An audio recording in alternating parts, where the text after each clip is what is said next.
Welcome back to my YouTube channel enjoy English with Bhavya ma'am. आज हम 9th standard की Beehive book का हमारा चैप्टर नंबर 6 माय चाइल्डहुड करेंगे by APJ Abdul Kalam. APJ Abdul Kalam, ये तो सबको पता है। ये कौन है? ये हमारे इंडिया के प्रेसिडेंट रह चुके हैं और ये जो चैप्टर है उनकी ऑटोबायोग्राफी विंग्स ऑफ फायर से लिया गया है। ये एक बहुत बड़े साइंटिस्ट भी थे और इस चैप्टर में उन्होंने किसके बारे में बताया? अपने चाइल्डहुड के बारे में बताया, अपने पेरेंट्स के बारे में बताया, अपने चाइल्डहुड फ्रेंड्स के बारे में बताया, स्कूल के एक्सपीरियंसेस को शेयर किया है, किस सोसाइटी में वो बॉर्न हुए। सोसाइटी में डिफरेंट रिलीजन्स के लोग रहते थे, लेकिन डिफरेंट रिलीजन के बावजूद भी वो लोग बहुत ही पीसफुली रहते थे सभी के सभी। और उनकी लाइफ में उनके फादर का, उनकी मदर का क्या इम्पैक्ट रहा, ये सारा हम पढ़ेंगे। अब अगर आप इसके टाइटल को देखते हो, माई चाइल्डहुड से क्या समझ में आ रहा है कि किसकी बात की गई है? नेचुरल है कि वो अपने चाइल्डहुड की बात कर रहे हैं, लेकिन कैसे? अपने इस ऑटोबायोग्राफिकल अकाउंट में। इसमें उन्होंने क्या बताया? कुछ ऐसे इंसिडेंट शेयर किए हैं जो उनके बचपन के ऐसे इंसिडेंट थे कि उनके लाइफ में, उनके माइंड में एक वो कहते हैं ना, एवरलास्टिंग इम्पैक्ट छोड़ देना।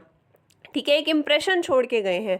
अपनी फैमिली, अपने हाउस, अपने बचपन के एक्सपीरियंस, बचपन के फ्रेंड्स, सब कुछ उन्होंने बताया है। तो ये जो टाइटल है ये बिल्कुल क्लियरली शो कर रहा है हमें ये चैप्टर किस बारे में होने वाला है। तो without wasting time let's begin with our chapter.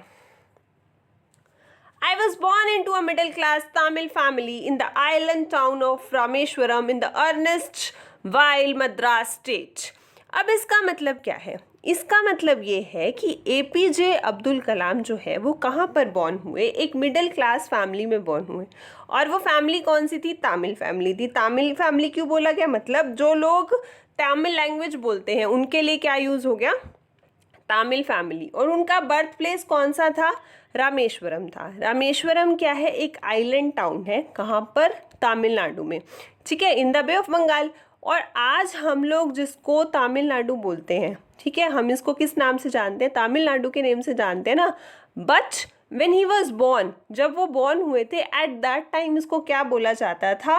Madras state बोला जाता था। अर्नेस्ट वाइल का मतलब क्या होता है? अर्लियर। फाइन। अब वो कहते हैं, अब यहाँ पर हमें पता चल गया कि उनका बर्थ एक मिडिल क्लास फैमिली में हुआ, रामेश्वरम में हुआ। अब उनके फादर की बात की गई है। उनके जो फादर थे उनका नाम था Jainul Abdeen. Had neither been much formal education. वो कहते हैं कि उनके फादर ने ना ही कोई फॉर्मल एजुकेशन ली है, ना ही कोई बहुत ज़्यादा वेल्दी वो थे, लेकिन डिस्पाइट डिसएडवांटेजेस, इन सब डिसएडवांटेजेस के बावजूद भी वो क्या थे? He possessed great innate wisdom. Innate wisdom का मतलब, विजडम आपको पता है, नॉलेज। और इनेट का मतलब होता है इनबॉर्न, मतलब बाय नेचर जिसके अंदर कोई चीज़ हो, दैट इज़ इनेट। तो वो कहते हैं कि हालांकि इतनी डिसएडवांटेजेस थी कि वेल्दी नहीं थे, एजुकेशन नहीं थी, लेकिन फिर भी उनके अंदर एक नेचुरल नॉलेज थी और एक ट्रू जनरॉसिटी ऑफ स्पिरिट था। स्पिरिट होता है आत्मा और जनरॉसिटी होती है उदारता। तो आप ये कह सकते हो कि उनके अंदर उनकी जो आत्मा थी वो बहुत उदार थी, मतलब वो दूसरों की हेल्प करने के लिए हमेशा रेडी रहते थे। बहुत अच्छे काइंड के जनरस पर्सन थे।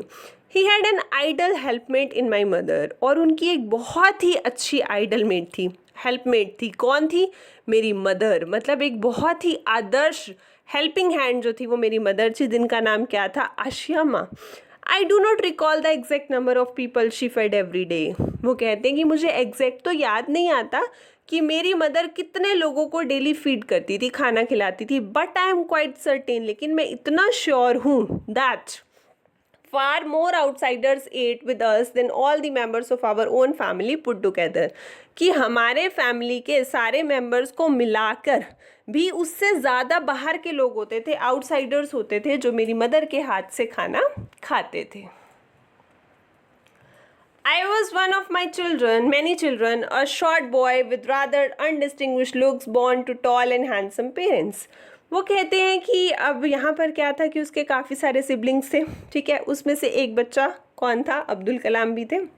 अ शॉर्ट बॉय, एक छोटे से बॉय, विद रादर मतलब छोटे यानी हाइट कम, ठीक है, with rather undistinguished looks. Undistinguished look का मतलब होता है कि बहुत ही अजीब सी होना, अजीब लुक होना, कॉमन लुक्स होना, not normal looks. Born to a tall and handsome parents. और उनका बर्थ कहाँ पर हुआ? एक बहुत ही टॉल और हैंडसम पेरेंट्स के यहाँ हुआ। हम लोग कहाँ पर रहते थे? अपने एंसेस्ट्रल हाउस में रहते थे, मतलब जो उनका पूर्वजों का घर था वहाँ पर रहते थे। और वो कब बना हुआ था घर? Middle of the 19th century में वो घर बनाया गया था।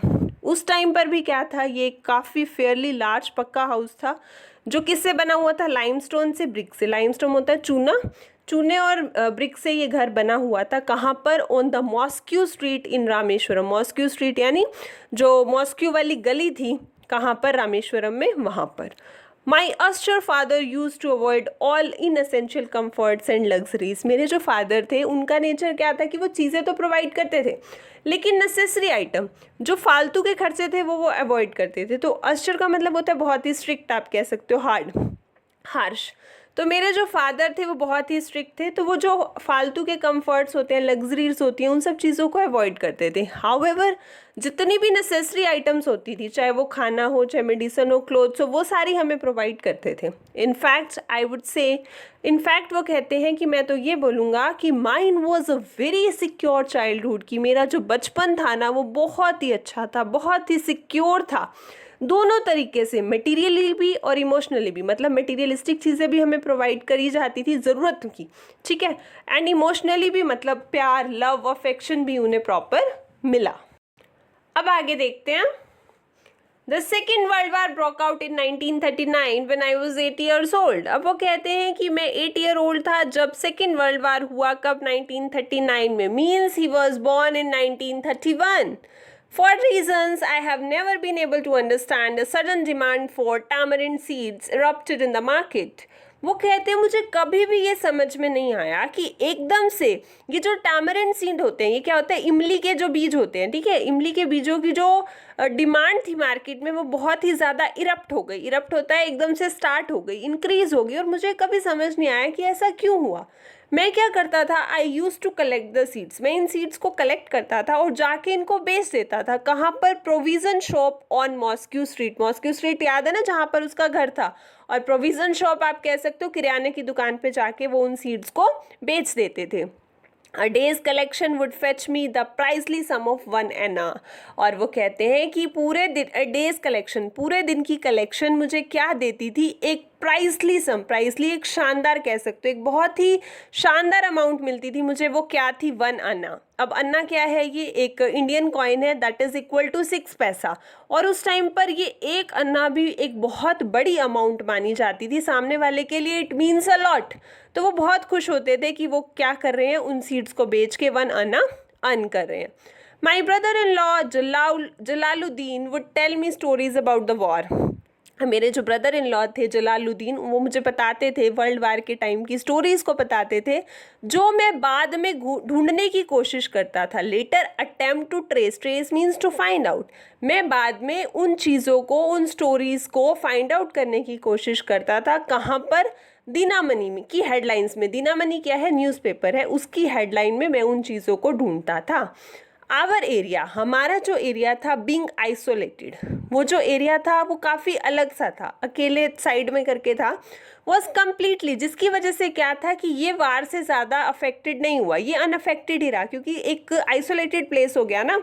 बट लेकिन soon India was forced to join the allied forces. लेकिन बहुत ही जल्दी इंडिया को किसके साथ ज्वाइन करना पड़ा? Allied forces. अलाइड फोर्सेस का मतलब आप कह सकते हो कंबाइंड आर्मीज, ठीक है, कहाँ की? यूके, यूएसए, रशिया, इन सब के साथ इनको ज्वाइन करना पड़ा इंडिया को।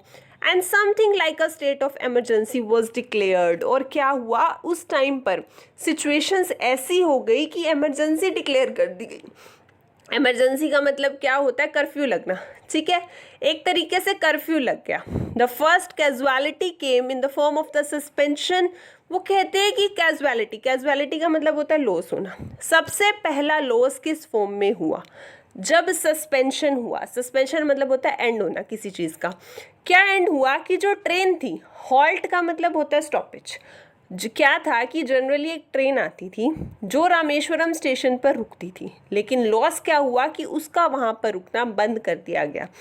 अब वो जो ट्रेन आती थी उसके अंदर न्यूज़पेपर आते थे, वहाँ पर ट्रेन रुकती थी, लोग न्यूज़पेपर कलेक्ट करते थे। लेकिन अब ट्रेन रुक नहीं रही है, तो न्यूज़पेपर को क्या किया जाता था? Now had to be bundled. पूरा उसका गट्ठा बना के, बंडल बना के, उसको चलती हुई ट्रेन से बाहर फेंक दिया जाता था। कहाँ पर? रामेश्वरम रोड पे, जो कहाँ पर पड़ती है? रामेश्वरम और धानुषकोडी के बीच में पड़ती है. That forced my cousin Samsudeen, who distributed newspapers in Rameswaram. अब क्या था कि इससे क्या हुआ कि मेरा जो कज़न है सामसुद्दीन, अब ये जो कज़न था ये क्या करता था? ये न्यूज़पेपर कलेक्शन करता था, ठीक है. अब ट्रेन तो रुक नहीं रही है, तो उसने क्या किया, उसको डिस्ट्रीब्यूशन में दिक्कत हो रही थी. अब उसको क्या करना है, चलती हुई ट्रेन में से उनको कलेक्ट करना है, उनको पकड़ना है, और अकेले पर्सन के बस का ये था नहीं. तो वो क्या देखने लगा, एक हेल्पिंग हैंड ढूंढने लगा कि कोई उसकी हेल्प कर दे, कि इसलिए टू कैच द बंडल्स को कैच करने में. And as if naturally I filled the slot, और मैं जो है उसके जो स्लॉट है, मतलब फिल्ड द स्लॉट का मतलब क्या होता है कि इसी प्लेस पे प्रॉपर फिट होना. तो कहते हैं उसके इस काम में मैं प्रॉपर फिट होता था. तो जो शमसुद्दीन था उसने क्या किया, मेरी हेल्प की, ठीक है, मेरी उसने हेल्प ली. और इस तरीके से क्या हुआ, मैंने मेरी फर्स्ट वेजेस को अर्न किया. मतलब जब मैंने अपने कज़न की हेल्प की न्यूज़पेपर कलेक्शन में, तो उसने उसे कुछ ना कुछ दिया ही होगा. तो इस तरीके से उसकी पहली फर्स्ट अर्निंग आई, फर्स्ट वेजेस आई. हालांकि पहले उसने एक बार अर्निंग पहले भी की, किससे? सीड से, ठीक है. Half a century later, I can still feel the surge of pride in earning my own money for the first time. Half a century later, मतलब 50 years के बाद भी, ये पहले की बात है, आज भी है. वो कहता है I can still feel, अभी भी मैं फील करता हूँ क्या? Surge of pride. प्राइड यानी होता है, आपको पता है कि कोई सेटिस्फेक्शन मिलना. तो उसे ना अपनी अचीवमेंट से बहुत ही ज़्यादा सेटिस्फेक्शन मिलती थी कि पहली बार मैंने अपनी खुद की मनी अर्न की थी. Every child is born and with some inherited characteristic. वो कहते हैं कि हर बच्चा जो भी पैदा होता है ना, उसके अंदर थोड़ी बहुत इनहेरिटेड कैरेक्टरिस्टिक्स होती हैं. मतलब by birth, by nature, by mother father, उनकी उसके अंदर कैरेक्टरिस्टिक्स आती हैं, ठीक है. Into a specific socio economic and economic emotional environment and trained in certain ways by figures of authority.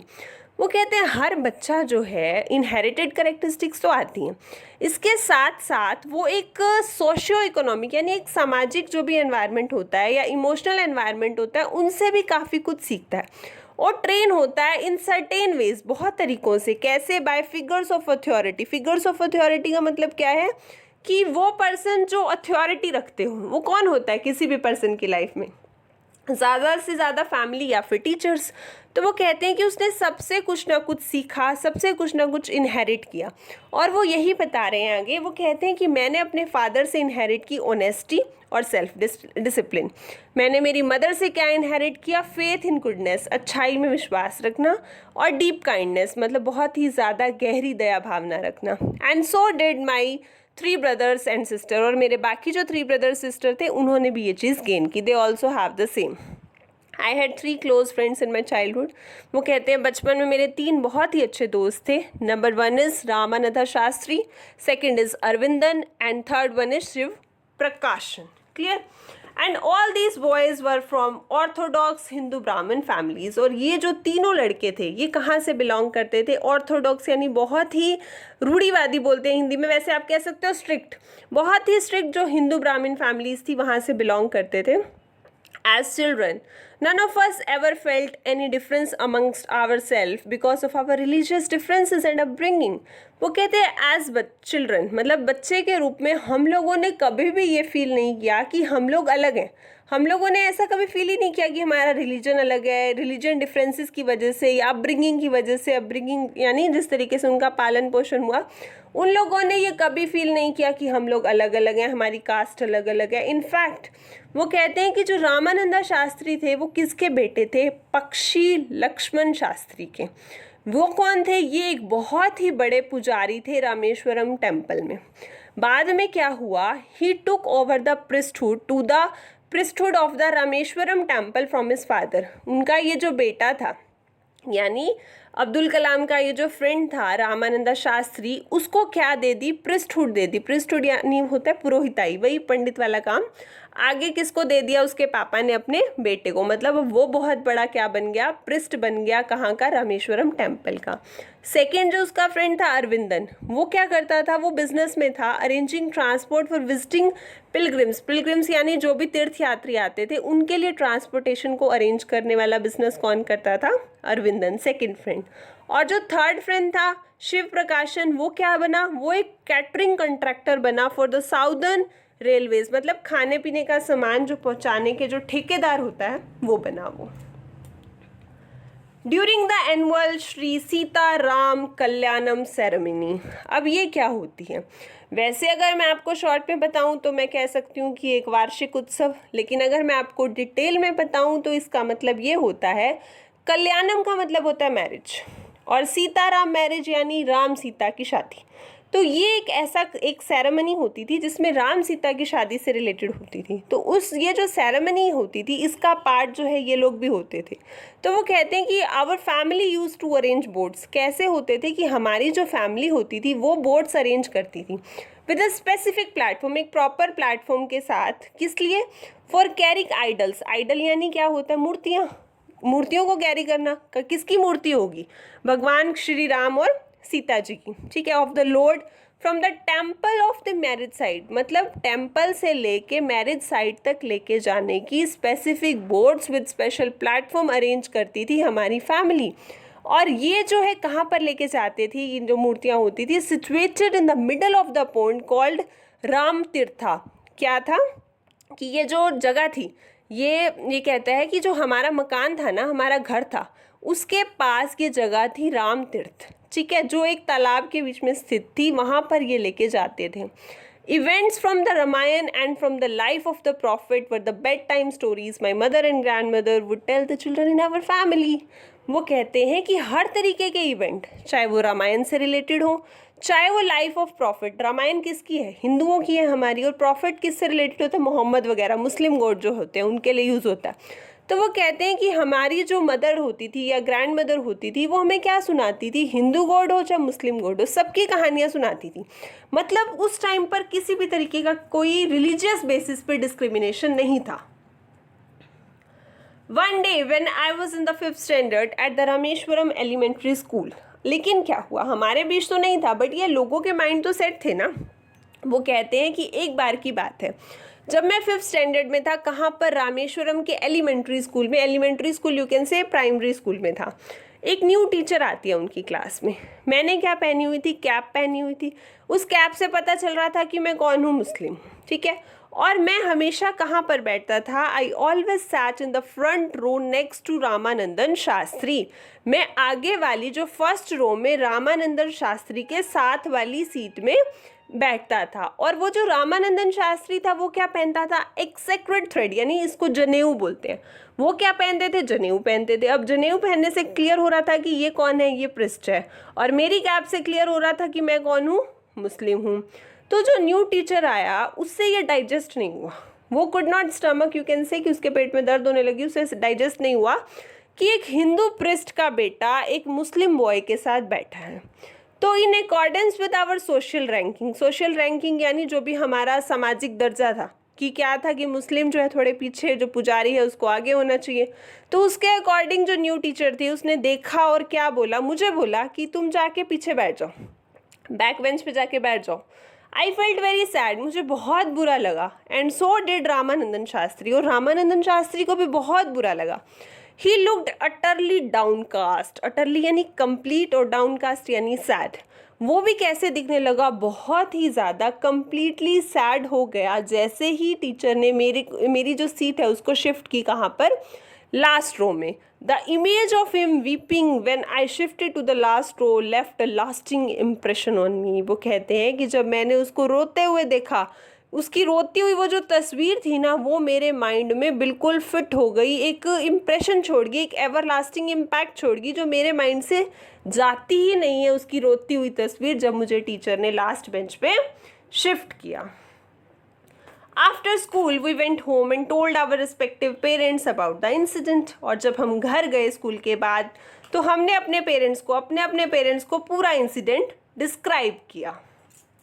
Lakshman Shastri summoned the teacher and in our presence told the teacher that he should not spread the poison of social inequality and communal intolerance in the minds of innocent children.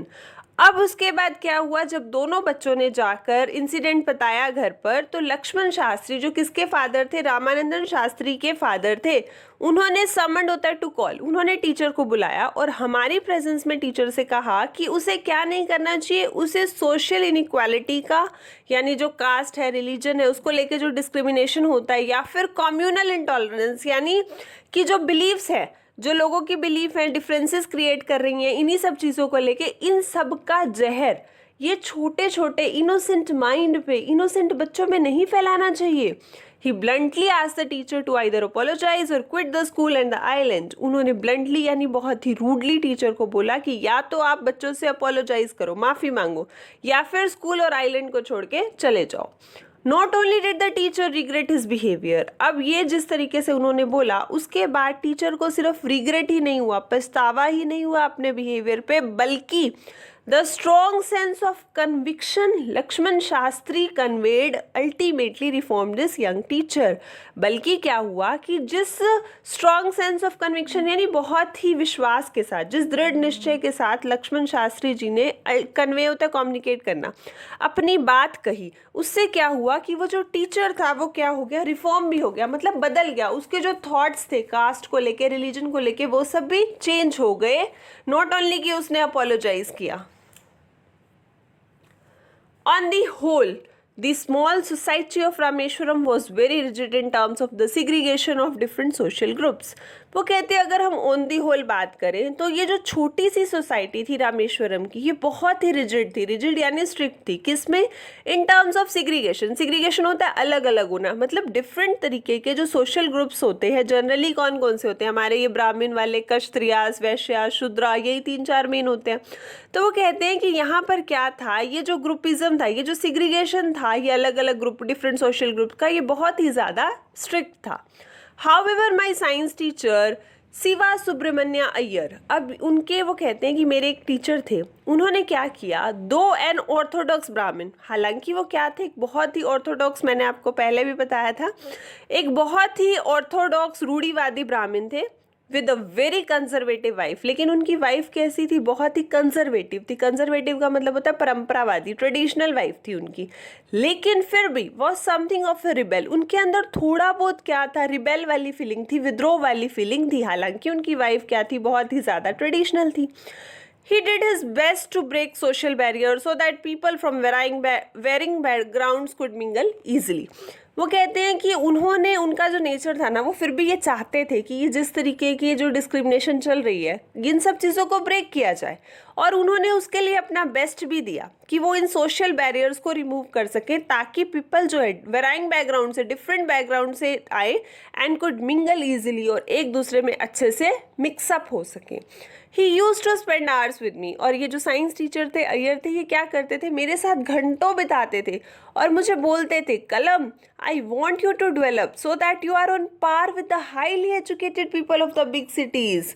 वो क्या कहते थे कि मैं ये चाहता हूँ कि तुम डेवलप करो। क्यों डेवलप करो, यू आर ऑन पार, और ऑन पार का मतलब होता है कि सेम इम्पॉर्टेंस, उसी स्तर पे चले जाओ, उसी इम्पॉर्टेंस मिले तुम्हें जैसे हाईली एजुकेटेड लोगों को मिलती है बड़ी बड़ी सिटीज़ में। मैं ये चाहता हूँ कि तुम इतने डेवलप करो।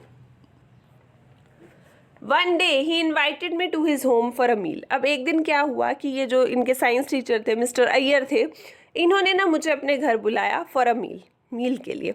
उनकी वाइफ जो थी was horrified at the idea of a Muslim boy being invited to dine in a ritually pure kitchen. अब उनकी जो वाइफ थी वो बहुत ही ज़्यादा डर गई इस आइडिया पे कि मेरे पति ने क्या किया, एक मुस्लिम बॉय को इनवाइट किया डाइन यानी डिनर पे, इन अ रिचुअली यानी ये वो अपने किचन को बहुत ही प्योर रखती थी, साफ़ सुथरा रखती थी, तो उसे ये लग रहा था कि एक मुस्लिम बॉय मेरे किचन में एंटर करेगा, वो उससे बर्दाश्त नहीं था। So she refuse to serve me in her kitchen, तो उसने मना कर दिया कि वो किचन में मुझे सर्व नहीं करेगी। ठीक है, तो जो अय्यर थे ये बात सुन के वॉज नॉट परटर्ब्ड, मतलब परटर्ब्ड होता है परेशान होना। अब ना तो वो इस बात से परेशान हुए, ना ही वो गुस्सा हुए अपनी वाइफ से, बल्कि उन्होंने क्या किया, अपने हाथों से मुझे खाना सर्व किया and sat down beside me, और मेरे पास बैठ गए टू ईट हिज मील, अपना खाना खाने के लिए। His wife watched us from behind the door, उसकी जो वाइफ थी वो बिहाइंड द डोर, डोर के किचन की डोर के पीछे से ये सब देख रही थी। I wondered whether she had observe the difference in the way I ate rice, drink water और clean the floor after the meal. और मैं ये सोच रहा था, मैं ये हैरान था देख के कि क्या ये जो लेडी है उसने ऑब्जर्व किया होगा कि मेरे खाने का तरीका या मेरा पानी पीने का तरीका या मेरा मील खाने के बाद फ्लोर साफ़ करने का तरीके में कोई डिफरेंस लगा होगा, इसको कोई फ़र्क लगा होगा। When I was living his house, जब मैं उसका घर छोड़ के जा रहा था तो अय्यर ने मुझे क्या बोला कि तुम मेरे साथ नेक्स्ट वीकेंड फिर से डिनर पे आना। Observing my hesitation he told me not to get upset, मेरी हेजिटेशन को देखते हुए, हिचकिचाहट को देखते हुए, भाई पहले ही तुमने ऐसा ट्रीट, मतलब ठीक है अय्यर ने अच्छे से ट्रीट किया, बस उसकी वाइफ ने तो किचन में भी एंटर नहीं करने दिया ना, तो उसकी हेजिटेशन को देखते हुए अय्यर ने क्या बोला, उन्होंने बोला नॉट टू गेट अपसेट, परेशान मत हो। Once you decide to change the system, अगर एक बार आप कुछ डिसाइड कर लेते हो, आपने ये डिसाइड कर रखा है कि आप पूरे सिस्टम को चेंज करोगे, तो such problems have to be confronted. Confronted means face करना। तो इस तरीके की कई सारी प्रॉब्लम्स आती रहेंगी और आपको फेस भी करनी पड़ेगी। So be strong and brave. When I visited his house the next week, अब क्या हुआ, अगले हफ्ते वो गए वहाँ पर, तो ये जो अय्यर की वाइफ थी वो उस टाइम पर उन्हें किचन के अंदर भी लेके गई और अपने हाथों से उन्हें उसे खाना भी खिलाया। Then the Second World War was over and India's freedom was imminent. Means ये क्या कहता है, अब ये वो टाइम था कि जब सेकेंड वर्ल्ड वार जो है वो ऑलमोस्ट ओवर होने ही वाला था और इंडिया की जो फ्रीडम थी वो एमिनेंट थी। एमिनेंट का मतलब होता है कि बहुत ही ज़्यादा क्लोज होना, very close to freedom. Indians will build their own India, declared Gandhi ji. अब गांधी जी को तो सब जानते हैं, आपको पता है कि वो कितने बड़े फ्रीडम फाइटर रहे या इंडिया की फ्रीडम में उन्होंने कितना इंपॉर्टेंट रोल प्ले किया है।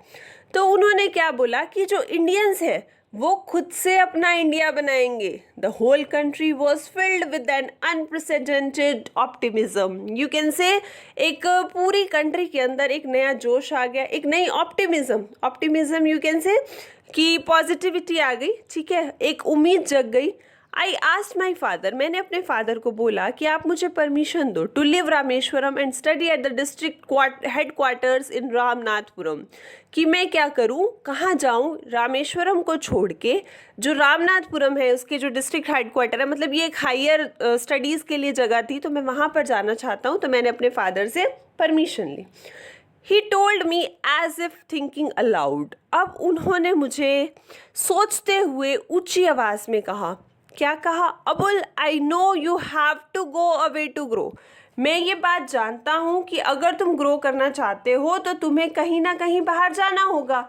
Does the seagull not fly across the sun alone और विदाउट अ नेस्ट, वो क्या बोलते हैं, सीगुल क्या होती है, एक बर्ड होती है, ठीक है। अब रिप्लाई में उसके फादर ने पहले तो ये बोल दिया कि तुम्हें जाना चाहिए, लेकिन फिर उन्होंने एक एग्जाम्पल दिया सीगुल का, जो क्या करती है, फ्लाई करती है स्काई में अकेली, and doesn't have a nest, it means it doesn't have a home of its own, घर नहीं है, फिर भी वो क्या कर रही है, फ्लाई कर रही है from one place to another. Fine. In short वो क्या कहने चाहते हैं थ्रू दिस एग्जाम्पल कि अगर सीगुल फ्लाई कर सकती है तो why not you, you should also go away to grow. Now he quoted Khalil Gibran to my hesitant mother. अब जब एपीजे की मदर को ये पता चलता है कि that he was about to leave home, कि वो घर छोड़ के जाने वाले हैं और वो रामनाथपुरम जाना चाहते हैं हायर स्टडीज़ के लिए, तो वो बहुत ही ज़्यादा परेशान हो जाती है, हेजिटेंट मदर हो जाती है, हिचकिचाने लगती है, डरने लगती है, अंदर से अपने बच्चे के लिए कंसर्न होने लगती हैं। तो उस टाइम पर उनके जो हस्बैंड हैं यानी एपीजे के जो फादर हैं वो उन्हें काम करने की कोशिश करते हैं, शांत करने की कोशिश करते हैं और उन्हें कुछ लाइंस बताते हैं। एक बहुत ही इंपॉर्टेंट लाइन है उनकी पोएम की, क्या, your children are not your children, कि आपके जो बच्चे हैं वो सिर्फ आपके बच्चे नहीं हैं, they are the sons and daughters of life's longing for itself. Longing का मतलब होता है इच्छाएं। आपके जो बच्चे हैं, चाहे वो सन है चाहे वो डॉटर है, वो क्या है, जीवन की इच्छाओं के बेटा बेटी हैं, मतलब उनकी भी अपने डिज़ायर्स हैं। They come through you but not from you, वो आपके थ्रू आते तो है लेकिन तुम्हारे से नहीं। You may give them your love but not your thoughts, आप उन्हें प्यार तो दे सकते हो लेकिन अपने थॉट्स नहीं दे सकते हो, अपने विचार नहीं दे सकते हो, उन पर थोप नहीं सकते हो, as they have their own thoughts. क्यों? क्योंकि उनके अपने विचार होते हैं आजकल, सभी के होते हैं, बच्चों के होते हैं। तो वो अपनी वाइफ को समझाते हैं कि ये मत सोचो कि आप अपने बच्चों पे रूल कर सकती हो। हर बच्चे की अपनी डिज़ायर है, अपने थॉट्स हैं, और वो उसे क्या बोलता है कि अपने बच्चों को फ्रीडम दो ताकि वो अपने थॉट्स को फुलफिल कर सके। So this was our chapter written by APJ Abdul Kalam. And इसमें हमने क्या देखा कि हमारी जो लाइफ है, ये जो चैप्टर था माई चाइल्डहुड, हमारी जो लाइफ है वो किससे शेप होती है, कैसे बनती है, हमारे एक्सपीरियंसेस से बनती है या उन लोगों से बनती है जो हमारे आसपास होते हैं। तो ये जो कलम का जो अच्छा सा चाइल्डहुड था, या उसके जो पेरेंट्स थे उसको बहुत इंस्पायर करते थे, फ्रेंड्स उसको बहुत सपोर्ट करते थे, उसके जो टीचर्स थे, तो सबका बहुत ही ज़्यादा एक अच्छा इम्पैक्ट पड़ा। दूसरी चीज़ क्या रही कि बहुत सारे जो कास्ट को लेके, डिस्क्रिमिनेशन को लेके जो सोशल सिस्टम थे, इन सब चीज़ों को रिफॉर्म करने की ज़रूरत हमें फील हुई। लेकिन इसमें क्या है कि काफ़ी सारी ऑब्स्टेकल्स भी रही हैं, रहती भी हैं। तो इससे हमने क्या देखा कि tolerance, acceptance, broad mindedness, brotherhood, ये सारी चीज़ें बहुत ही ज़्यादा ज़रूरी है इसको रिमूव करने के लिए और ऑल राउंड ग्रोथ के लिए। Thank you very much. Please like, share and subscribe our own YouTube channel enjoy English with Bhavya ma'am. Thank you.